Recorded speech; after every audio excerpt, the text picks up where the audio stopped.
Hello, my name is Marcus. I'm the compiler of a collection of therapy quotes entitled Psychoanalytic Self-Awareness Quotes.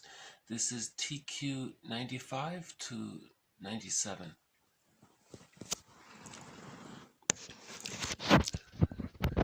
To be responsible for our unconscious in an important sense means to bring unconscious forms of experiencing into the context and onto the level of the more mature, more lucid life of the adult mind, actively reorganizing, reworking, creatively transforming those early experiences which, painful as many of them have been, first gave meaning to our lives. The more we know what it is that we are working with, the better we are able to weave our history, which, when all is said and done, is recreating in ever-changing modes and transformations our childhood. To be an adult means that. It doesn't mean leaving the child behind. The modification of the past by the present doesn't change what objectively happened in the past, but it changes that past which the person carries within him as living history. By an interpretation, both the unconscious experience and a higher organizational level of that experience are made available to the person. A creative act similar to that in poetry, where language is found for phenomena, connections, experiences not previously known or speakable. So these three quotes sort of summarize the essence of the verbal interaction between the therapist and the client. So there's nothing magical here. The therapist doesn't say some magical words and suddenly the person's childhood is healed. He offers an interpretation, which he's calling a higher level of organization of the mature mind. And for example, he'll link up what the person learned from childhood, the pattern he's repeating in his daily life, and how he's engaged in that activity with the therapist in the here and now. So linking all that up would be like he's calling it a higher level of organization.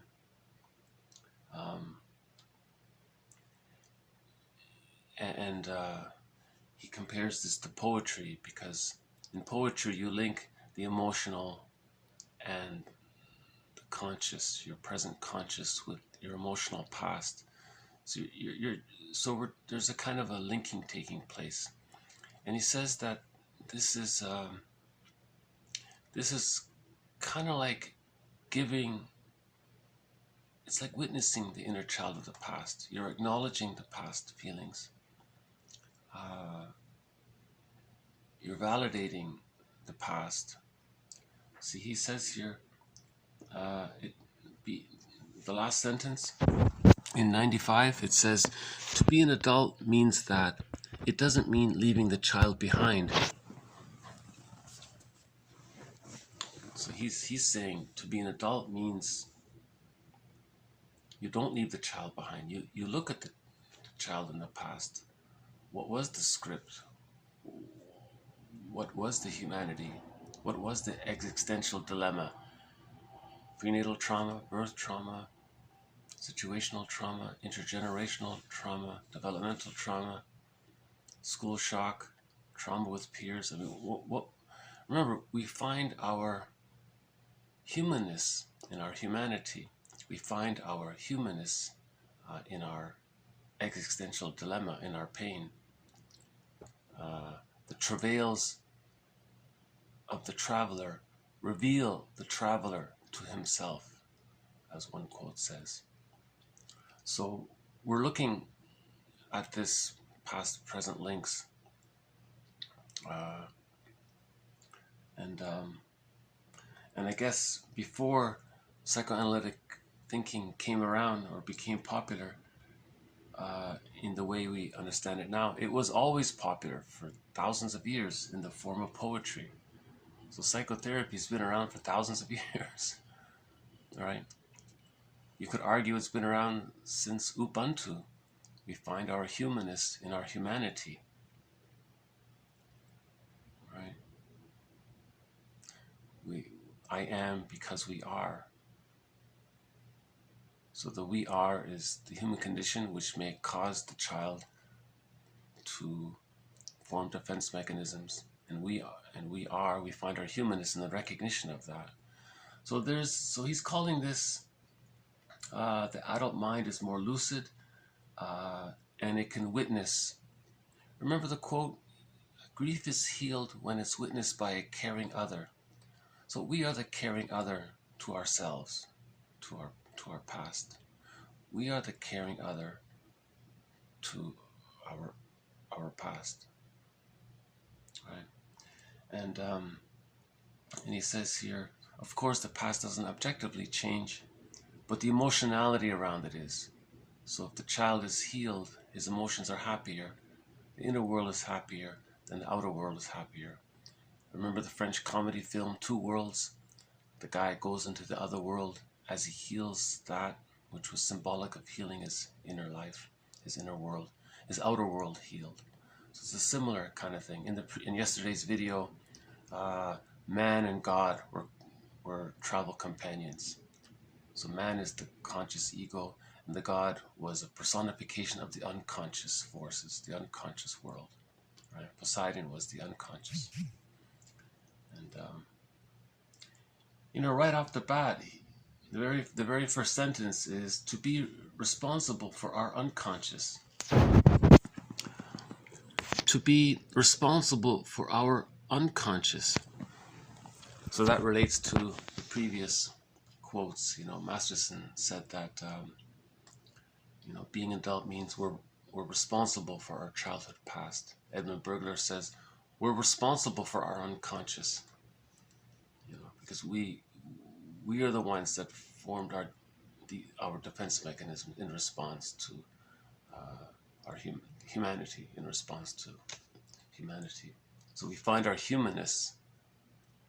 Okay, we discover our feelings when we look at our past, and that's what we all have in common, right? As the other person said. So,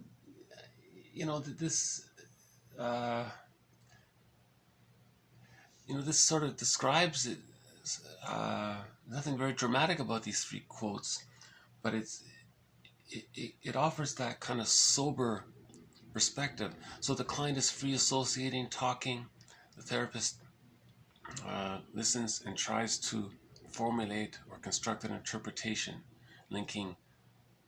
identifying the broken record, how it's being played out regularly in the person's life, and how it's being currently acted out in the transference.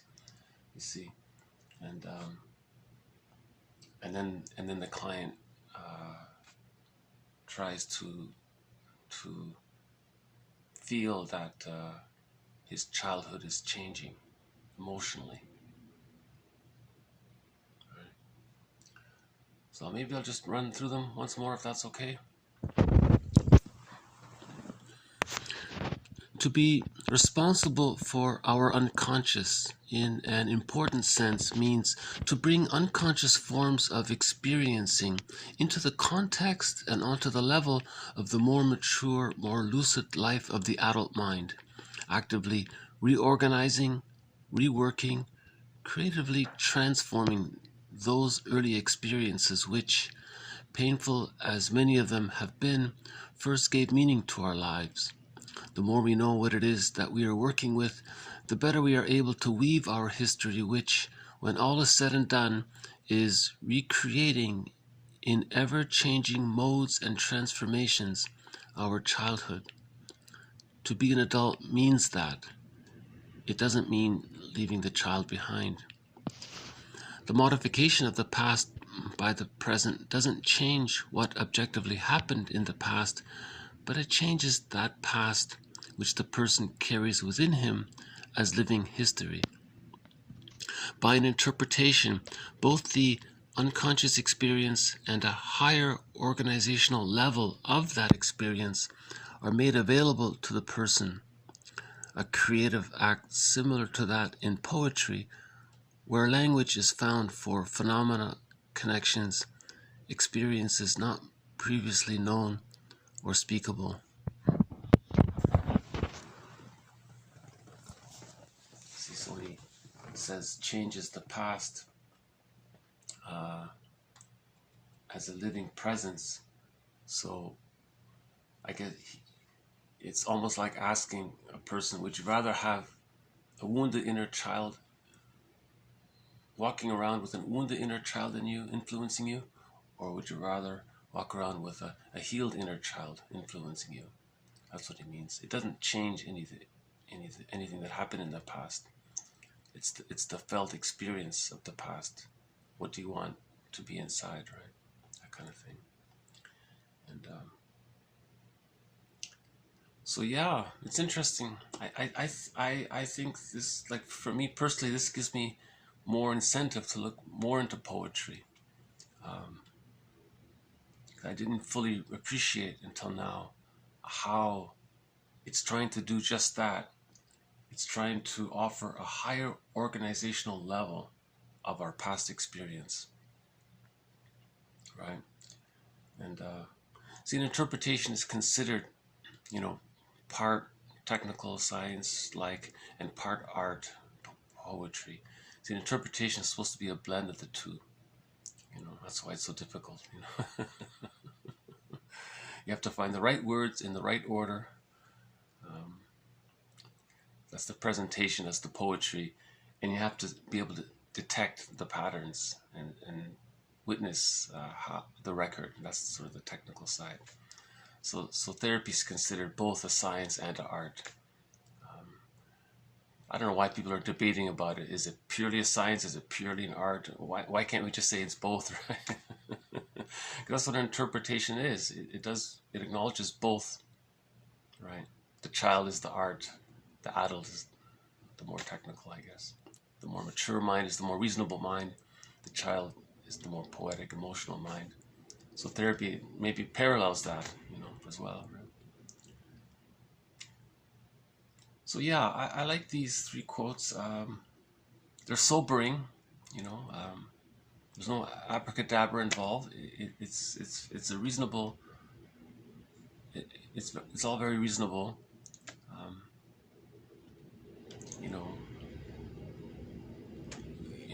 And we know this intuitively. If someone names something, if someone can find the words for what you're experiencing, you feel a relief, immediately. So it's a similar idea. So we're finding words for the childhood experience and linking it to our present life. So there's that synthesis taking place. There's that integration taking place. See, we're always seeking wholeness, right?